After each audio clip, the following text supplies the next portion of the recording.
So, okay, what we're going to do here is let's retype this real quick and put all of what I said there in half a page or so. Okay, day 59, 15 October 1990. Oh yeah. Woohoo, today's payday. Oh yeah, right, we're anchored within sight of land. Not likely I could really go shopping or anything. There's my first typo for the night already. So here we are bobbing along at the end of our anchor chain with the whole amphib group. Now I've already said amphib is amphibious. I'll probably change that later, but I can't remember how you spell that, so I'm just going to skip it for now. We had quarters today. Quarters is a funny word in the military, especially in the Navy, because, for instance, general quarters on a ship is when you're doing, well, usually it's a drill, but general quarters is when you're preparing for war. So quarters itself must mean something like, you know, state of readiness, I guess, or something like that. Odd, I don't remember that, but anyway, so we had quarters today. It was actually an award quarter, so let's write that.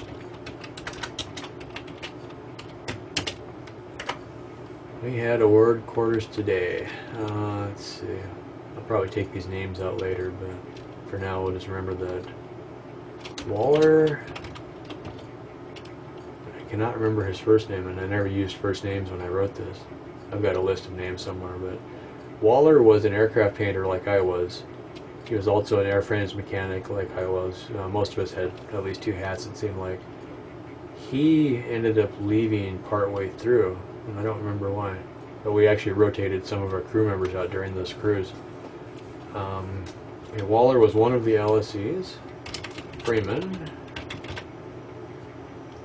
A quick note about this, what I'm actually doing is I read a post, I rewrite it, and then I delete the original post, and I do the whole thing in line, and I've got the original backed up in a separate file, so I don't have to worry about that. Probably what I'm going to do eventually is I may post the whole original document up on the blog somewhere, or I might make it available for sale. I haven't quite decided that yet, but it would be a neat bonus package for somebody who buys the book to be able to buy or get a copy of the original also. Okay, so Waller, Freeman, Norwine. Freeman was Flora or Flora, I think. She was a little black girl. She was funny. She started off the quietest girl ever. You couldn't get her to, you know, hardly make a peep, and by the end of it she was, you know, kind of frightening us sometimes because she just came unglued a few times, and it's kind of funny. Norwine was Molly. I remember her because she worked on our shift more. Freeman and Norwine were also plane captains. Plane captains are the people who get the aircraft ready for each flight. They're in charge of fueling, although on the ship's guys actually fueled, but the plane captain was out there. I had been a plane captain on jets when I was prior to coming to this squadron. You're the person who, as a plane captain, you greet the pilot, you help them with their walk-around inspection, you'd follow them with the screwdriver and close everything up as they went, and then you'd be in charge of making sure the support equipment was there if you needed anything. You'd kind of help them with the startup and the pre-flight. You'd make sure the fire extinguisher was ready in case there was an engine fire on startup and so on, and you know, you kind of do that. And so in that respect, LSE was a good combination with that, because not only had these people inspected the aircraft, but they were also on, you know, face-to-face basis with the pilots all the time, and so they kind of had a rapport together. And it's unusual in respect because a plane captain is typically the lowest paid person in the squadron. He's, you know, an E1 and E2. Quite often not trained with, you know, no official tech school. He's like, you know, comes in as a non-rate. I was lucky I got to be an airframes mechanic first, and then I went out as a plane captain.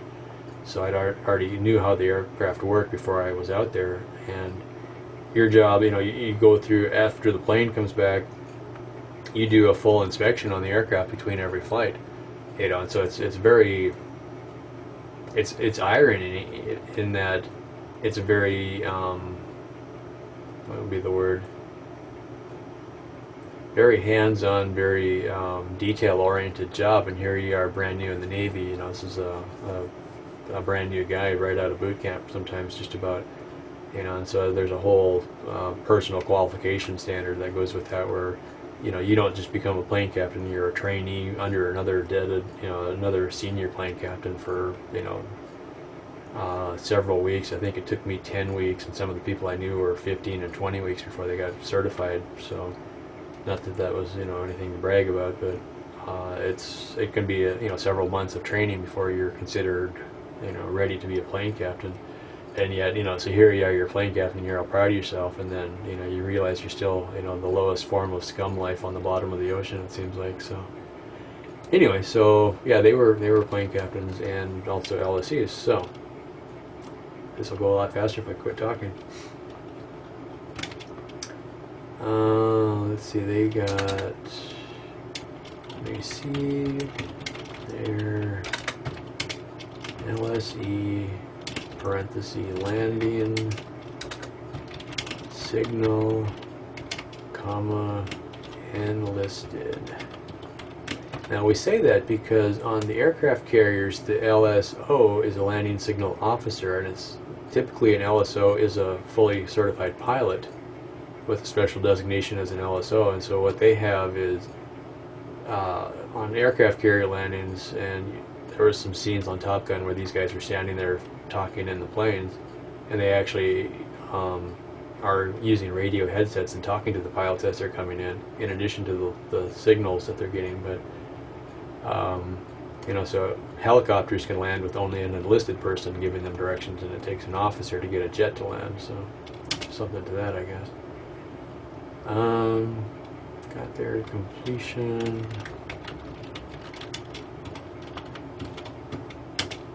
Completion letters. Let's see, Tabor. Got Sailor of the Month.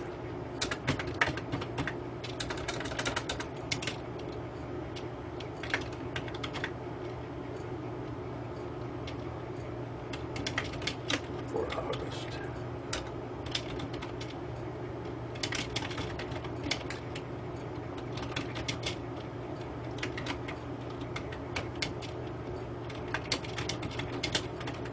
Day check, got the day off, sort of.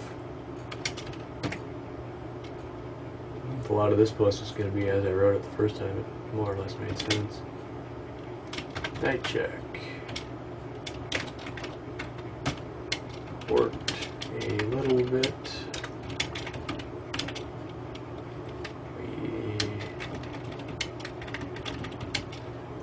This is going to end up being a 100-page book with a 150-page glossary at the end that explains all of these things that I'm writing about. They're like, what the hell is a cam lock anyway? Although actually with the internet now, this might actually be funny. I'll just put a glossary on the blog, and it'll have 4 million links to Wikipedia or something like that. Here's a cam lock. This is what a bomb looks like. This is a helicopter. Yeah, that would be funny. We changed. I really shouldn't talk and type at the same time.